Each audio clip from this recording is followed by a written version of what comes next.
On strike! We're going on strike! I still don't know what strike means, but we're going. Watching SpongeBob as a kid turned me into a communist.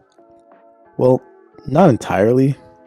I do think the more radical ideas I have nowadays are influenced by the television I used to watch when I was younger. And I think the same could be said for a lot of Generation Z. I'm just like, dude, like, oh my God, like, can we talk about like the political and economic state of the world right now? When I look back at the TV I used to watch when I was younger, I'm always surprised by how many socialist themes were actually embedded in the plot of the show. Bosses! Are you sick of slackers? Yeah? Is this a familiar sight?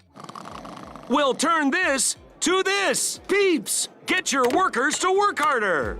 When we look at SpongeBob, we can see that Mr. Krabs is the one that represents the ruling class. He treats SpongeBob and Squidward terribly and is constantly exploiting them for their labor while he does nothing. Okay, money! Children! Do you guys remember that episode where Mr. Krabs sells SpongeBob to the Flying Dutchman for 62 cents? That depends. How much money are we talking about? Mr. Krabs! 62 cents. I'll take the money. Mr. Krabs! There's also that episode where Mr. Krabs starts charging Squidward for like breathing, just standing, and just like existing. So SpongeBob and Squidward decide to go on strike. Krusty Krab is unfair! Mr. Krabs is in there! Standing at the concession! Plotting it!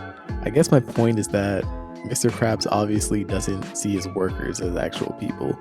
They're just really a means of obtaining money. It's interesting though because I think that Squidward represents the person in the working class who is fully conscious of how he is being exploited. In case you've forgotten, here's how things work. I order the food, you cook the food, then the customer gets the food. We do that for 40 years and then we die. So I think this is why Squidward also resents SpongeBob so much, because SpongeBob doesn't even have the knowledge that he's being exploited. idiot boy.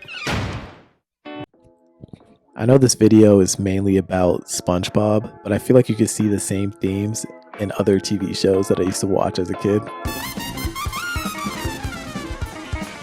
I remember there was an episode of Rugrats where Angelica was making the babies work the lemonade stand while she literally just stayed and gained all the profits.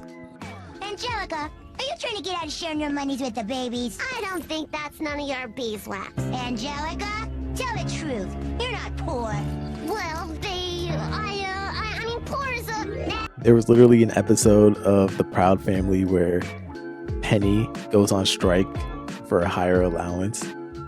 I say it's time we stand up for ourselves. Hell it, girl. I say it's time for a change. Yeah! There was also an episode of Recess where TJ literally like takes over the whole Recess like economy using stickers. 300 stickers for all the balls! All the balls? Yeah, right. Does anyone care to outbid me? Then it seems you have no choice. With this being the media that we were surrounding ourselves with at such a young age, it's not far-fetched to believe this had some sort of influence on how we are today. After all, SpongeBob is really just a reflection of our grown adult life.